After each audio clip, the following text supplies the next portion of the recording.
സംഘർഷം ഒന്നിനും ഒരു പരിഹാരമല്ല. ഇന്ന് രാവിലെ നിങ്ങൾ ശ്രദ്ധിച്ചു കേൾക്കണം, ഇന്ന് രാവിലെ ഇവിടുത്തെ 3 പ്രധാന സ്ഥാനാർത്ഥികളായ ശ്രീ പ്രേമചന്ദ്രൻ, ശ്രീ മുകേഷ്, ഒപ്പം ഞാനുമുണ്ട്.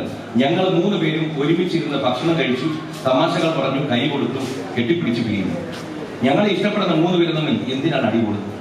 ഞങ്ങൾ ആരും വരില്ല ഈ സഹായം നിങ്ങൾക്ക് പരിക്കേറ്റ് കിടന്നാൽ. നിങ്ങൾ ആലോചിക്കണം, ഈ കലാലയ ജീവിതത്തിൽ ഇപ്പൊ പരിക്കേറ്റ് കണ്ണിന് വല്ല പരിക്ക് പറ്റിയാൽ നിങ്ങളും നിങ്ങളുടെ മാതാപിതാക്കൾ മാത്രമേ വിഷമിക്കൂ. ഇത് പഠിക്കാനുള്ള സ്ഥലമാണ് മക്കളെ. ഇവിടെ സംഘർഷം ഉണ്ടാക്കരുത്.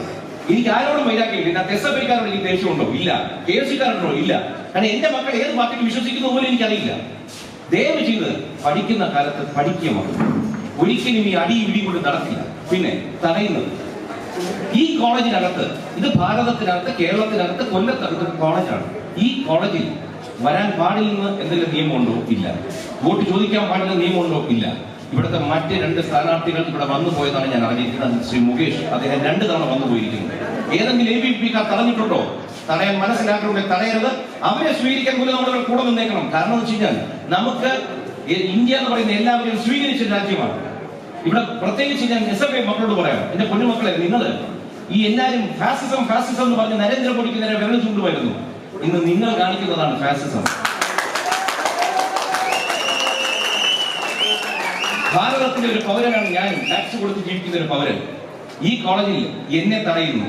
എവിടെയോ കിടക്കുന്ന ചെഗുവേരയ്ക്ക് നിങ്ങൾ സ്വാഗതം പറയുന്നു. ഭാരതത്തിലെ കൃഷ്ണകുമാറിനെ നിങ്ങൾ തടയുന്നു. ഇതെവിടത്തെ ന്യായമാണ്? മക്കളെ, ഒന്നുകൂടി ആലോചിക്കണം. നിങ്ങൾക്ക് നാളെ ഒരു ഭാവി വേണമെന്നുണ്ടെങ്കിൽ ശ്രീ നരേന്ദ്രമോദി നയിക്കുന്ന BJPക്ക് വോട്ട് ചെയ്തില്ലെങ്കിൽ കിട്ടില്ല. നിങ്ങൾ തടയാൻ പോകുന്നത് നിങ്ങളുടെ ഭാവിയാണ്.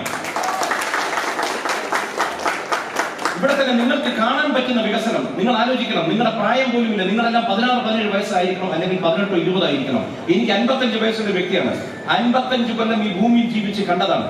എന്റെ അച്ഛനും അമ്മയും, അതായത് മുൻ തലമുറ, ഒരു വികസനവും കാണാതെ ഈ ഭൂമി വിട്ടുപോയവരാണ്. നിങ്ങളുടെ മാതാപിതാക്കളും കഷ്ടവും ദുരിതവും അനുഭവിച്ചാണ് നിങ്ങളെ പഠിപ്പിക്കുന്നത്. നിങ്ങൾക്കൊരു നല്ല ജീവിതം വേണമെന്ന്. അതുകൊണ്ടാണ് ശ്രീ നരേന്ദ്രമോദിയും പറയുന്നത് എന്താണ്? വരും തലമുറയ്ക്ക് നല്ലൊരു ജീവിതം ഉണ്ടാക്കി കൊടുക്കേണ്ട കടമ ഇന്ന് ജീവിക്കുന്ന ഞങ്ങൾക്കാണ്. അദ്ദേഹത്തിന്റെ പ്രതിനിധിയായിട്ട് അദ്ദേഹം നേരിട്ട് പറഞ്ഞിട്ടാണ് ഞാൻ കൊല്ലത്ത് സ്ഥാനാർത്ഥിയായിട്ട് വന്നിരിക്കുന്നത്. നിങ്ങളുടെ ഏത് പ്രശ്നത്തിനും പരിഹാരം ഞാൻ നിങ്ങൾക്ക് നേടിത്തരും. മോഡിജിയുടെ ഗ്യാരണ്ടി, കൂടെയുണ്ട് കൃഷ്ണകുമാർ. ഈ IT-യിൽ നിങ്ങൾ പഠിക്കുന്നു. നിങ്ങളുടെ ഭാവി എന്താണ്? നിങ്ങൾക്ക് ഇന്റേൺഷിപ്പിന് പോകണമെങ്കിൽ ഈ കൊല്ലത്തോ പരിസരത്തോ ഏതെങ്കിലും ഒരു സ്ഥാപനമുണ്ടോ നിങ്ങൾക്ക് ഇന്റേൺഷിപ്പ് തരാൻ? നിങ്ങൾക്ക് ഇവിടുന്ന് തമിഴ്നാട്ടിൽ പോകണം, ആന്ധ്രയിൽ പോകണം. നിങ്ങൾ എന്നും കുറ്റം പറഞ്ഞുകൊണ്ടിരിക്കുന്ന UP-യിലോട്ടും ഗുജറാത്തിലോട്ടും പോകേണ്ടി വരും. അതാണ് ഇപ്പോഴത്തെ അവസ്ഥ. കാരണം ആ നാട് വികസനത്തിന്റെ പാതയിലും നമ്മൾ മുരടിപ്പിന്റെ പാതയിലുമാണ്. 40ഓളം കൊല്ലം, 4 ദശാബ്ദങ്ങൾ ഇവിടെ അടഞ്ഞു കിടന്ന ബൈപ്പാസ് എന്ന് പറഞ്ഞത് നരേന്ദ്രമോദി 2014 വന്നതിന് ശേഷം മാത്രമാണ് അതിന്റെ പണി ആരംഭിച്ചത്.